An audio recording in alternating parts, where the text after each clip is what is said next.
Hello and welcome to Bankruptcy Help. My name is Julian Donnelly and I'm the spokesman.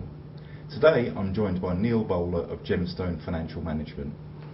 Thank you for taking the time to talk to us today, Neil. First of all, could you tell us a little bit about Gemstone Financial Management and what you do? Thank you for inviting me here today. I'm a director at Gemstone Financial Management. We're based in Solihull and provide a range of services for over-indebted consumers. We'll usually start the process with a telephone-based fact find, from which we will determine the best solution or the most appropriate solution for that consumer. That could range from loan, debt management, through to IVA and bankruptcy. We ourselves provide the debt management service, and we team up with other vetted and trusted business partners to provide the other services. How did you first get involved in the debt industry? Originally I was on the other side of the fence. When I graduated I went to work for a lender for approximately 10 years, initially in IT and then business development. Following that I left and set up my own consultancy business around the same time that Clyde Margits was setting up Gemstone. I got involved in the setup of that, and within 6 months was fully involved full-time with Gemstone. Have you noticed a large growth in numbers seeking advice over the last 12 months?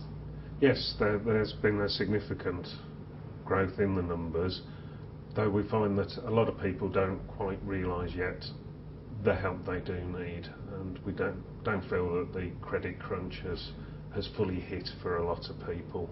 We're finding a lot of people are now excluded from either mainstream lending when they weren't previously, or at the further end of the scale, the subprime market.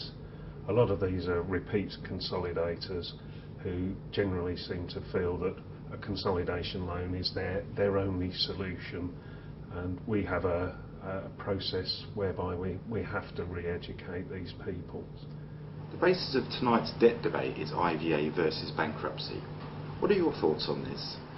I wasn't quite sure why the versus is in there, because in my book both are suitable where they're appropriate, and it's down to companies not to provide bias to the solutions they provide, but to make sure that the consumer gets impartial and appropriate advice. Looking at those affected by both IVAs and bankruptcy, which solution do you believe is more appropriate for individuals? I think both have their place. It's vital that the individual circumstances are looked at, affordability, assets, numerous other factors, and it's a reason why we need licensed insolvency practitioners who can do a proper job and assess and recommend the best solution for that individual. Again, the same question, but from the creditor's perspective. With regard to the creditors, quite often I don't understand the commercial decisions they make. In certain cases they can make people bankrupt for no apparent reason and not get a return, when an IVA certainly seems to be the better option and will provide a return for them.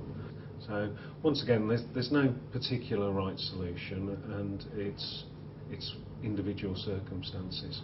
Okay. Again, IVA versus bankruptcy, which do you think is more appropriate for the insolvency industry? Again, this is a case of what's most appropriate in the individual circumstances. The insolvency industry must adapt to provide the best solutions for the consumers. Anything else where you've got companies pushing people down the route that's most suitable for that company is inappropriate advice and a very short-term view, and will cause problems for the industry as a whole.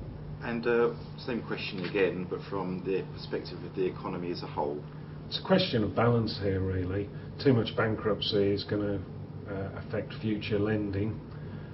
IVAs, however, there's certainly an opportunity to repay a large percentage of the debt in certain circumstances. Where ability exists, an IVA can be the best solution, but again it's down to professionals looking at each individual case and making sure that appropriate advice is given. Neil, in your opinion, do you think we're going to see increasing numbers of personal debt problems throughout the rest of this year, with an increased need for appropriate and well-managed solutions that are legislated and regulated efficiently and effectively? Certainly. I think the number of cases will increase as the credit crunch bites more. It's important we have well-managed and regulated solutions and providers. There are regulatory gaps, such as initial advice isn't heavily regulated currently. This is one reason Gemstone were very keen to get involved in the formation of the Debt Resolution Forum, which will give kite mark regulation and compliance to the debt resolution industry as a whole. Well, Neil Bowler of Gemstone Financial Management, thank you very much for your time. Thank you, Julian.